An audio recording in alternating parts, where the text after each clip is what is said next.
Well, I want to start, and I was going to try and share this on the screen, but I didn't get it done. But Charlie Brown and Snoopy. I don't know if you can see it, it's not, but I'm going to read it. Try to hold it up to the camera, but Oh, there it is. Oh, well. yeah. Thank you. that- Charlie Brown is looking very sad. Snoopy is looking very sad. And they're saying this: we must stop worrying about everything. It steals your happiness, and some things in life just don't have an answer. I think that's rather profound. Pretty deep for Snoopy. Well, actually, back 50 years ago, when I took a doctrine class, there was the gospel according to I think Charlie Brown. Charlie Brown, something like that.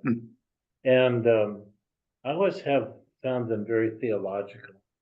And but this idea of worrying, the word that I've been using for as I prepared for this was anxiety. And the reason I thought we might spend some time on that is that right now, I think the world is more anxious than I've seen it in a long time.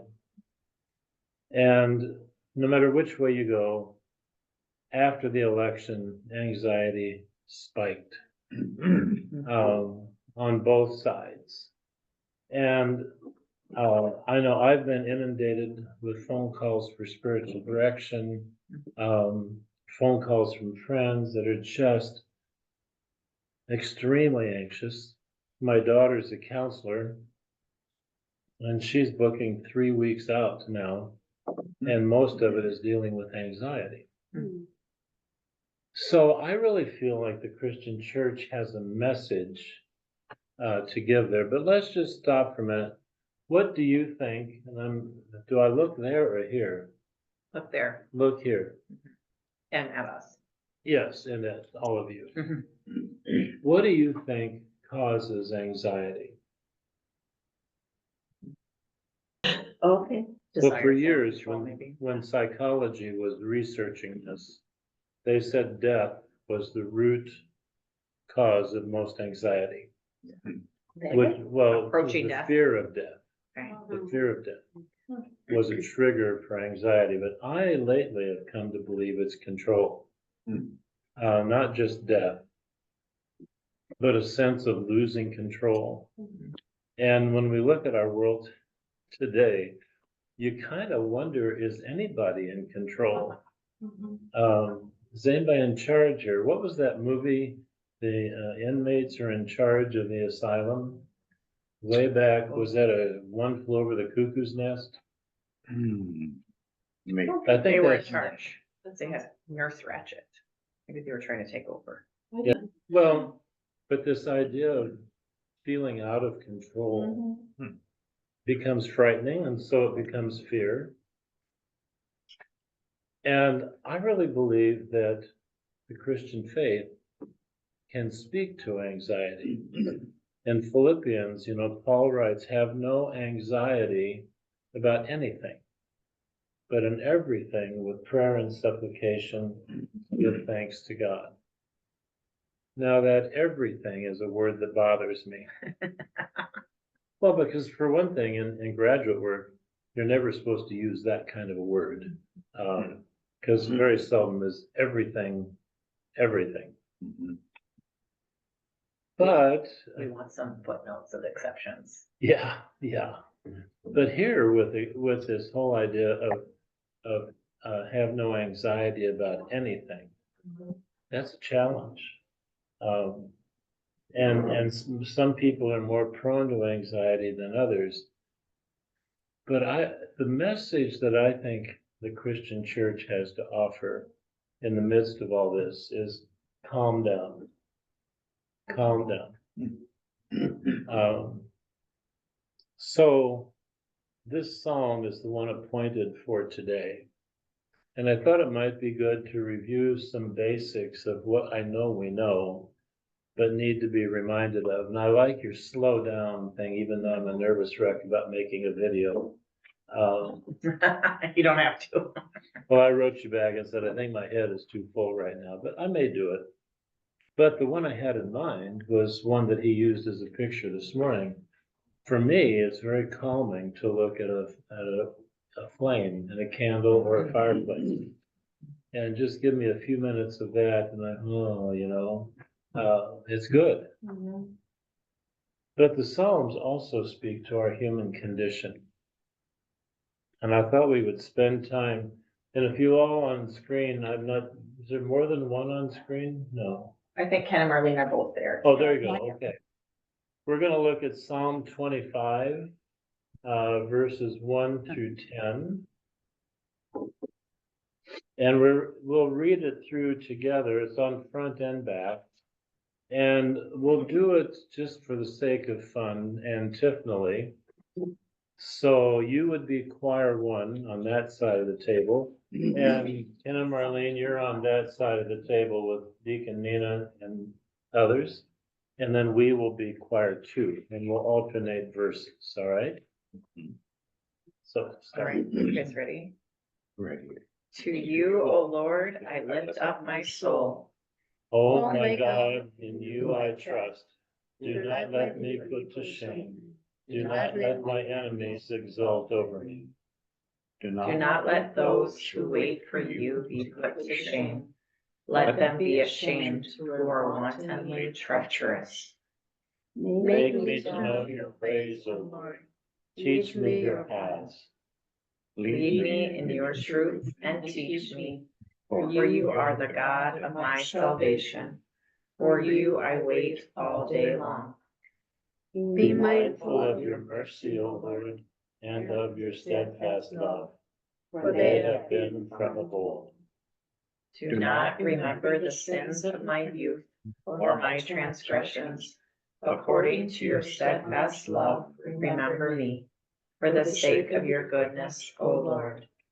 Good and upright is the Lord, therefore he instructs sinners in the way. He leads the humble in what is right and teaches the humble his way. All the paths of the Lord are steadfast love and faithfulness for those who keep his covenant and his decrees. Now, one thing that's helpful to do is a slow Advent. Slow, we'll keep doing commercials for whatever you're coming up with. But to slowly read the psalm and to savor it, not just zip through, but savor it by letting certain words speak to you. And I want to take it, let's just do verse 1 for a minute. When we're dealing with this idea of anxiety, how does verse 1, if you're savoring those words, just sit in quiet for a minute, what speaks to you? For me, it's the word lift. That's that lifting a weight and worry, burden, whatever. To me, lift is the word. Okay. Same. Yeah, and I think that might be the word for most of us. And it's interesting, when I took a workshop on bio-spiritual feedback in terms of learning to read our bodies in prayer. And one of the exercises they gave us to do, and if you've done, I think it's Qigong, and you image that ball, was it energy or anger? It's anger in this ball that you then you just symbolically take it and offer it to the cross, just lifting that anger away from you.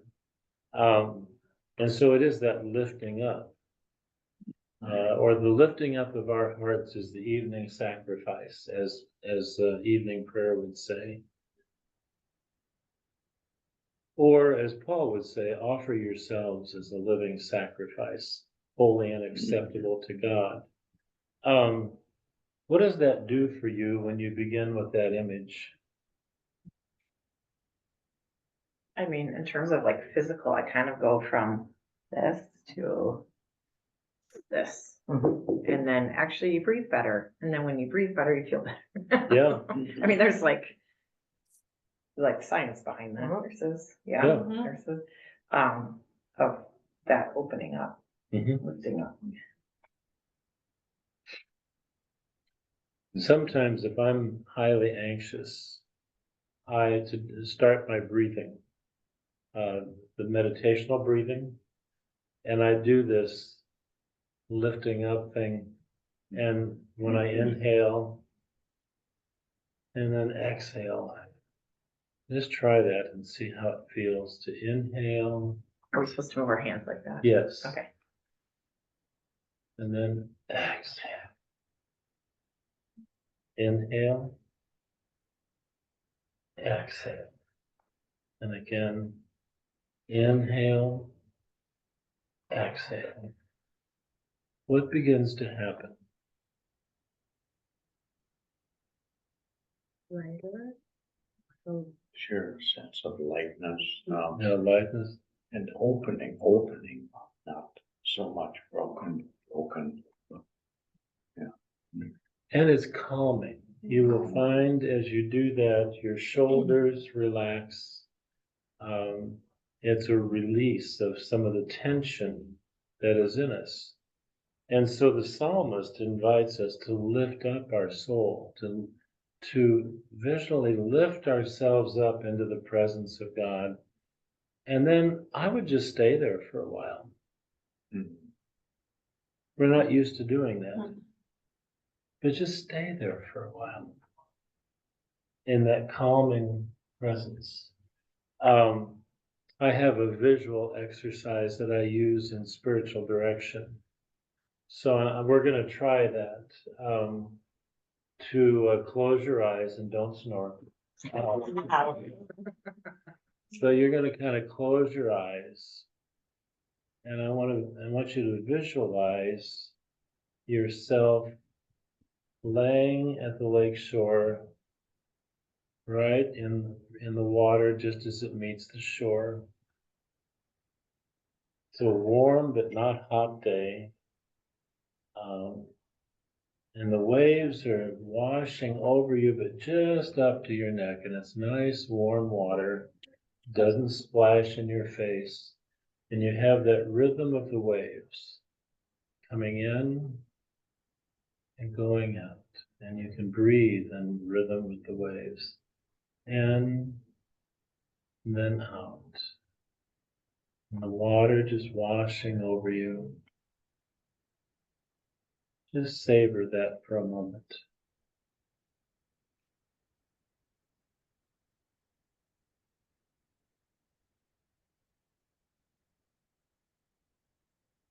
Now we come back to cold reality. How did you feel as that was happening?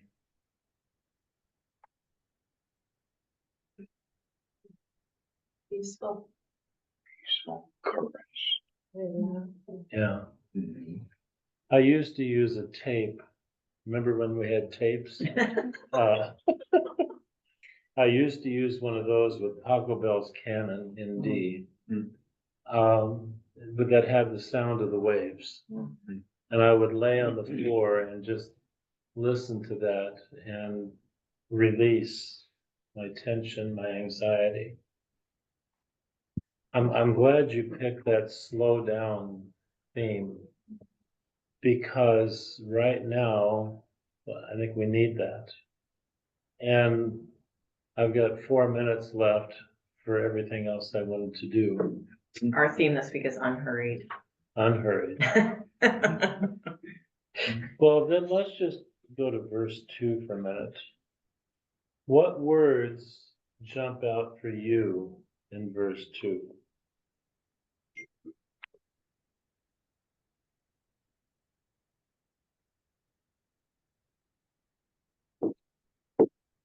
For me, it's the preposition in.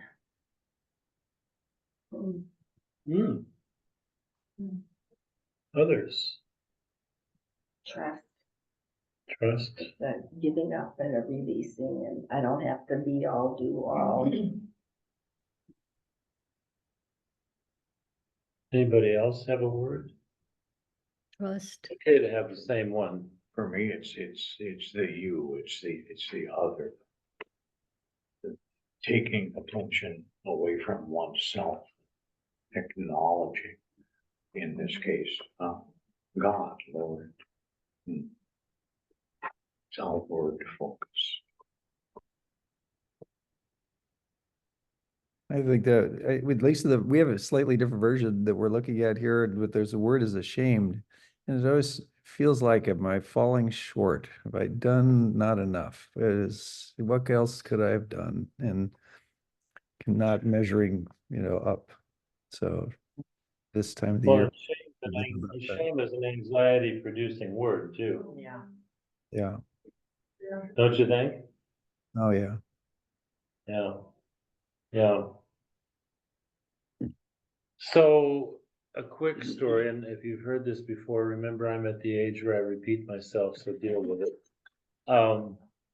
I used to go visit Lutheran camps. I was teaching outdoor ministry, and so I would go to camps across the country.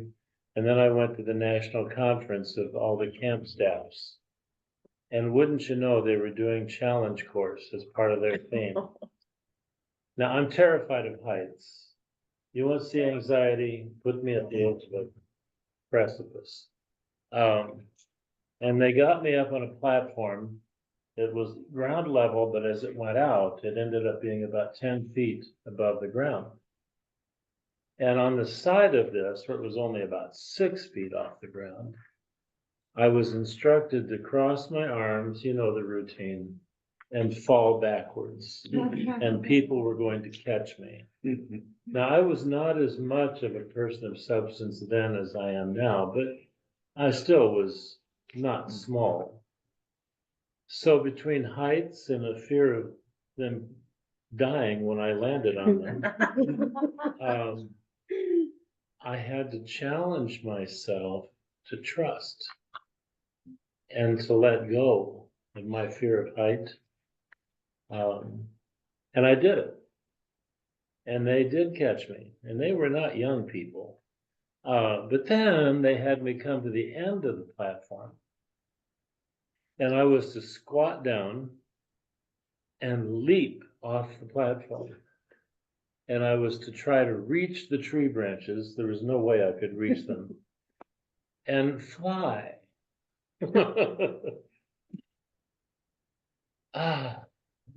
Talk about anxiety. I get anxious just thinking about it. And all these little old people are down there, Nina's age.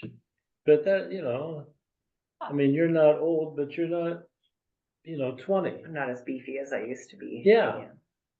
And he said, we'll catch you. I did it. But I had somebody who I knew and trusted coaching me in my ear and encouraging me. So I did it. And they stood me up at the end of this, and the leader came over and said, you don't look well. I said, I'm not, and I'm never doing this again. But in you I trust. And each day becomes a challenge to trust.